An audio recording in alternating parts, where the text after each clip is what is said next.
com que frequência devemos fazer a limpeza dental nos nossos pets e quando é necessário retirar o tártaro?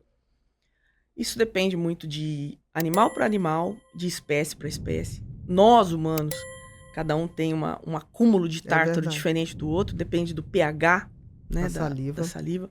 Então, nos animais não é diferente.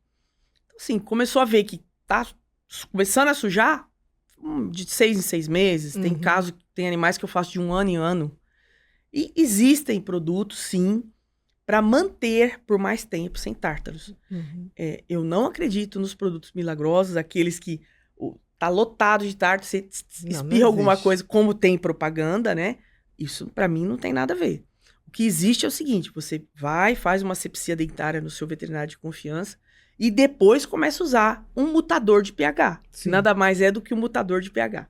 Aí ele não consegue... menos. Isso para aqueles que têm uma frequência de formação de tártaro maior. Exatamente, é isso. Perfeito. Mas é importante que se faça, que se dê atenção, porque o que acontece? A pedrinha de tártaro, que é aquela crostinha, né? Uma pedrinha de tártaro, é cheinha de bactérias. Qualquer cortezinho do seu trato digestivo do seu animal, faz com que essas bactérias virem infectantes. Entendi. E a gente tem Pega o sangue, né? Exatamente. Aí a gente tem problemas cardíacos, hepáticos, por causa de um tártaro de boca.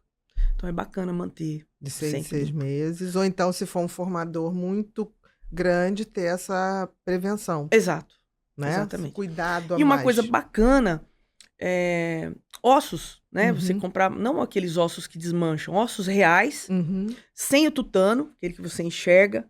Aí você chega em casa, compra um patê gostoso e com uma faquinha você enche o tutano dele e serve pro seu animal. Para tentar tirar o que tá dentro, ele vai roer. E aí mas esses ossos, aí não é para cachorro maior, não, Mariana? Aí são vários tamanhos. Tamanhos. Aí você pode... Existem ossos que são de bezerrinho, de cabra, de ossinhos bem pequenininhos. E existem os grandões, para tamanho da boca. Então, quando ele começa a se interessar de roer, de tirar o que tá dentro... Ele vai roendo em volta. Ele vai limpando os dentes. E isso é fácil de achar? Sim. Por exemplo, eu não sei numa cidade grande como essa, mas... No meu Barretos lá, se você chegar num açouguinho de esquina... Não tem mais açougue agora, então, minha filha. Não tem mais açougue. Aí complica. Mas nas pets da vida, nas cobás da vida, já tem os ossos com tutano liberado. E se não tiver, se ele tiver o tutano ali ainda, só colocar para ferver... E tirar. E ele vai saindo, tira. Limpou, aí você vai colocar o patê que você quer. Eu tô rindo. Que eu sou muito amiga da Suzana Vieira. Suzana Vieira adora cachorro, não vive sem cachorro, né? Ela tinha sempre pastores alemães, agora ela só tá com os de casa. Acho que são 3 ou 4. Spitz, que é? Não, York. York. São York, já estão bem velhinhos, uma tá demenciando e não sei o quê. E ela, assim, com todo cuidado com eles, assim, aconteça o que acontecer, mas dignidade meus cachorros têm que ter. Que legal. Assim, né? E ela teve uma vez que ela adora comer a rabada. Sim.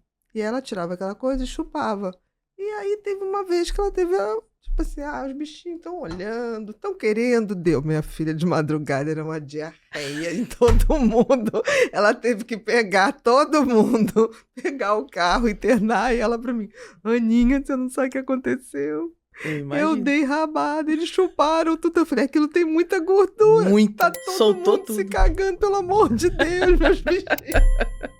Ela falou, nunca mais, mas ela achou de vocês olhando. E ela falou, é tão gostosinho. Eu falei, eles vão gostar. Nossa, mas sobreviveram todos. Graças a Deus. O conhecimento é o primeiro passo para a compreensão e a transformação. Nesse curso, vamos abordar tudo sobre o transtorno de personalidade borderline, desde os conceitos básicos, as causas e até os tratamentos mais avançados.